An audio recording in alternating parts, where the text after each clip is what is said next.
রানাগাছায় মাদক বিরোধী মিছিল সমাবেশ। জামালপুর সদর উপজেলার নান্দিনের নিকটবর্তী রানাগাছা গ্রামে মাদক বিরোধী মিছিল সমাবেশ অনুষ্ঠিত হয়েছে।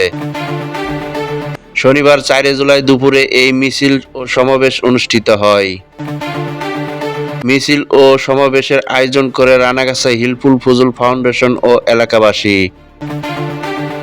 সমাবেশে বক্তব্য রাখেন রানাগাছা হিলফুল ফজল ফাউন্ডেশন এর সভাপতি আবুল হাশেম সোহাগ, সিনিয়র সহ-সভাপতি আলমগীর হোসেন, কোষাধ্যক্ষ আজিজুল হক, শ্রম বিষয়ক সম্পাদক আমিনুল ইসলাম, প্রধান উপদেষ্টা সেলিম মুন্সি, প্রচার সম্পাদক সাইফুল ইসলাম।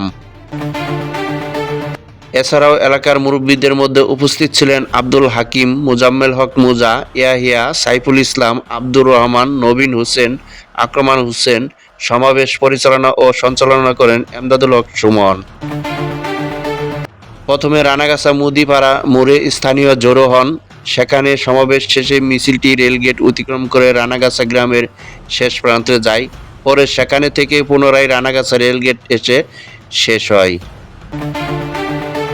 মিছিলে জুয়া ও মাদক বিরোধী বিভিন্ন স্লোগান দেওয়া হয়। এলাকার লোকজন জানান, যারা দীর্ঘদিন ধরে এলাকায় মাদক ক্রয় বিক্রয় ও জুয়ার সাথে জড়িত তাদের এসব অপরাধ বন্ধ না করলে আমাদের এই আন্দোলন আরও বেগবান করা হবে। পাশাপাশি জরুরি ভিত্তিতে সকল মাদক ব্যবসায়ীদের, আসক্তদের এবং জুয়ারুদের গ্রেপ্তার করে আইনের আওতায় আনতে হবে। রানাগাছা এলাকায় কোনো অবস্থাতেই মাদক কারবারিদের ঠাঁই হবে না, প্রয়োজনে জেলা পুলিশ প্রশাসনের হস্তক্ষেপ নেওয়া হবে।